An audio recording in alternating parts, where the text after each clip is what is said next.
श्री राधे श्याम, जय जय श्री राधे कृष्णा। आप सभी को हृदय से प्रणाम। जैसा कि आज हम फिर से नया प्रसंग लेकर आपके सामने उपस्थित हुए हैं और आज के प्रसंग का नाम है कि जिसका जीवन सुधरा उसका मरण सुधरा।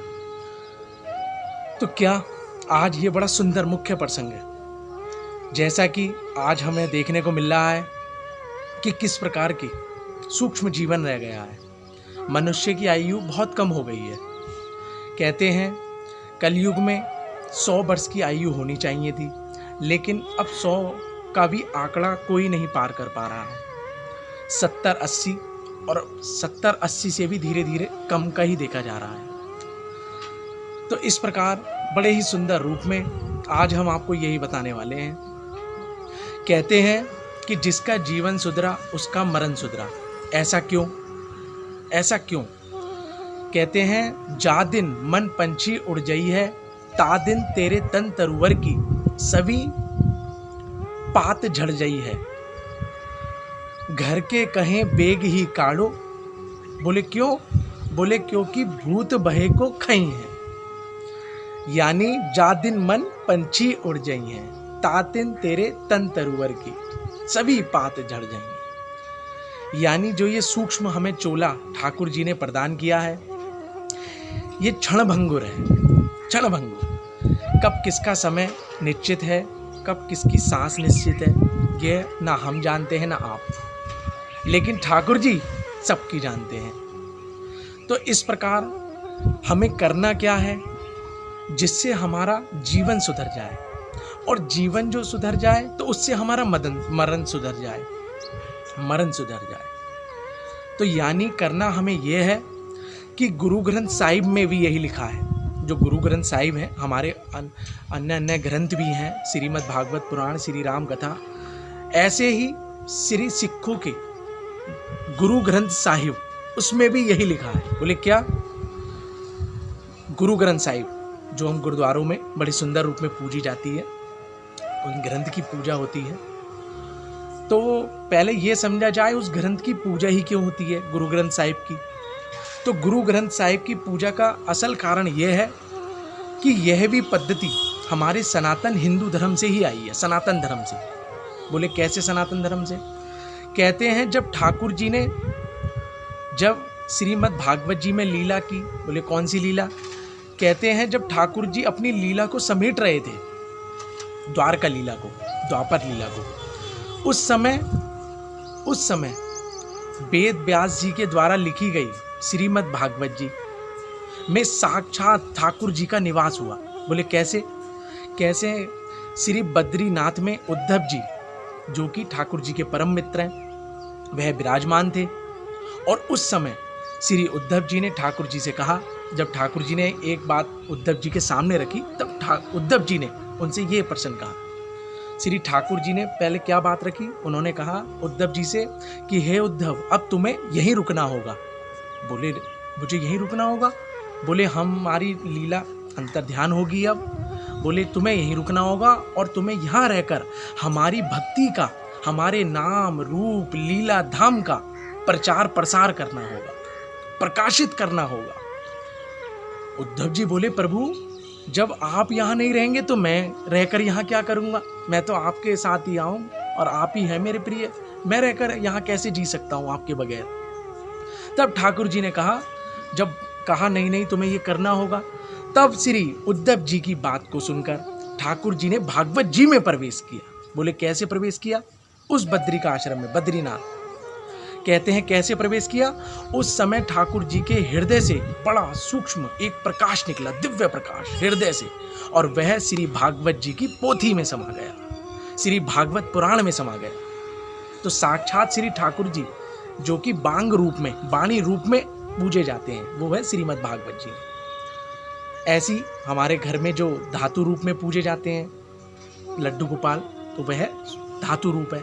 कोई जो मंदिर में मूर्ति रूप में पूजे जाते हैं, किसी को चित्र जो आप देखते हैं अच्छे अच्छे सुंदर ठाकुर जी के, जो वो चित्र रूप में बिखरे हैं, तो अलग अलग बिखरे हैं, तो ऐसे ही उसमें श्री वाणी में बिखरे भागवत जी है। तो इस प्रकार कहने का तात्पर्य हमारा ये है क्योंकि ये भागवत जी एक ऐसी हैं जो भक्ति का संचार हमारे हृदय में करती हैं और उससे हमारे जीवन में परिवर्तन आने लगता है। बोले सब साक्षात श्री ठाकुर जी हमारे हृदय में निवास करने लगेंगे। बोले कैसे? बोले अनेक अनेक लीलाओं के माध्यम से। ठाकुर जी की जो जो अवतार लीलाएं हुई हैं, 24 अवतार लीलाएं हैं, ठाकुर जी ने 24 अवतार लिए हैं और उसमें ठाकुर जी ने वामन लीला भी की, 12 अवतार लीला की, नरसिंह लीला की। तो कहते हैं जब जब हम उन लीलाओं को निरंतर सुनते रहते हैं, हमारे अपने श्रवण कानों के माध्यम से श्रवण करते रहते हैं और वह हमारी लीलाएं अंदर जाती हैं, तो वह भक्ति बढ़ाती हैं और भक्ति बढ़ने से यह होता है कि हमें शक्ति प्रदान हो जाती है। बोले कैसे शक्ति? बोले कर्म करने की शक्ति। और आनंद क्या होगा? बोले श्री गुरु ग्रंथ साहिब में भी यही लिखा है। बोले क्या? कि बायरी गोविंद नाम मत बिसरे, बायरी गोविंद नाम मत बिसरे, अंत समय जो लक्ष्मी सिमरे, सर्प की योनि में वो तरे। एक सुंदर उदाहरण के रूप में समझिएगा, ये गुरु ग्रंथ साहिब में लिखा है कि बायरी गोविंद नाम मत बिसरे और अंत समय जो लक्ष्मी सिमरे, सर्प की योनि में वो तरे। यानी कहने का तात्पर्य उनका ये है, गुरु ग्रंथ साहिब में जो लिखा है कि बायरी गोविंद नाम मत बिसरे, यानी अपना कर्म तो करना है लेकिन ठाकुर जी का निरंतर नाम भी लेते चलना, गोविंद नाम नहीं बिसारना। और अंत समय जो लक्ष्मी सिमरे, यानी जो अंत समय में जिस चीज का भी चिंतन होगा, चाहे धन का हो, लक्ष्मी का हो, चाहे मोह हो, अपने पुत्र आदि का हो, या फिर कोई ऐसा हो किसी मकान के प्रति कोई मोह रह जाए, किसी जमीन के प्रति कोई मोह रह जाए, तो परिणाम यह होगा कि उस समय जैसी मति वैसी गति। तभी कहा गया है कि अंत में जिसका जीवन सुधरा उसका मरण सुधरा। अंत में जैसी मति, क्योंकि ठाकुर जी ने ये बड़ी सुंदर व्यवस्था कर रखी है कि मरने का जो आखिरी क्षण होंगे, 7 मिनट जो आखिरी होंगे, उसमें यह निश्चित हो जाएगा कि उसने पूरी जिंदगी क्या किया। यानी पूरी जिंदगी कहने का तात्पर्य ये कि यदि हमने पूरी जिंदगी धन कमाने में ही खर्च कर दिया, अपनी पूरी जिंदगी पूरी ऊर्जा लगा दी, तो उस समय धन ही याद आएगा। यदि हमने अपने पुत्रों में मोह यही रहा कि हमारे पुत्र, हमारी देवी, हमारे देवता, हमारे यही भतीजा, ये सब, तो ये रहा, तो उस समय ये रहेगा कि यही ध्यान आएगा।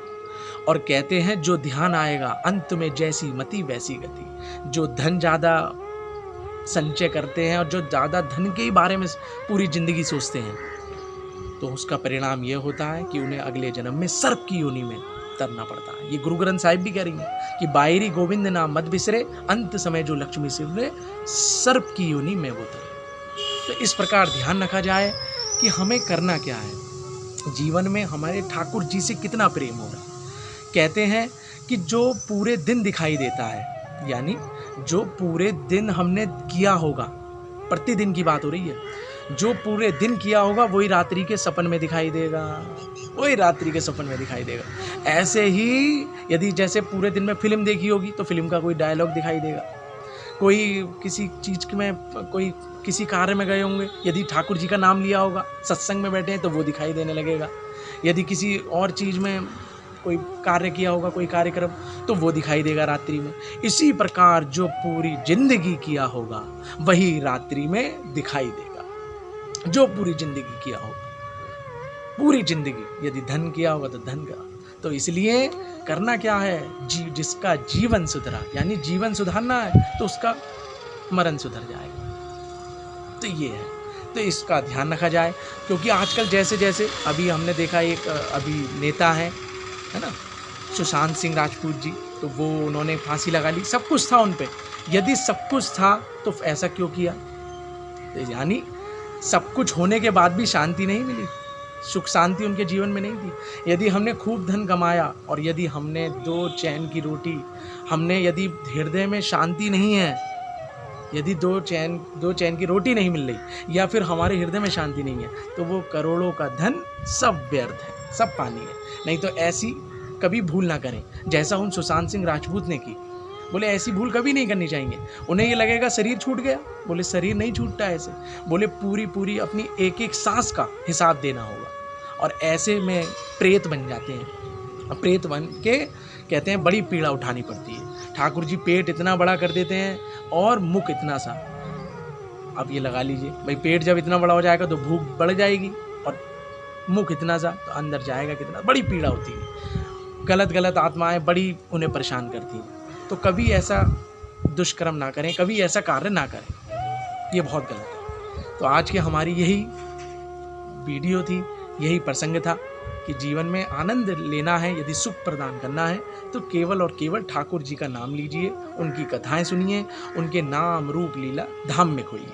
जय जय श्री राधे, जय जय श्री राधे श्याम। यदि हमारी वीडियो पसंद आई हो तो लाइक कीजिए, शेयर कीजिएगा और सब्सक्राइब कीजिएगा। जय जय श्री राधे श्याम, जय जय श्री राधे कृष्ण।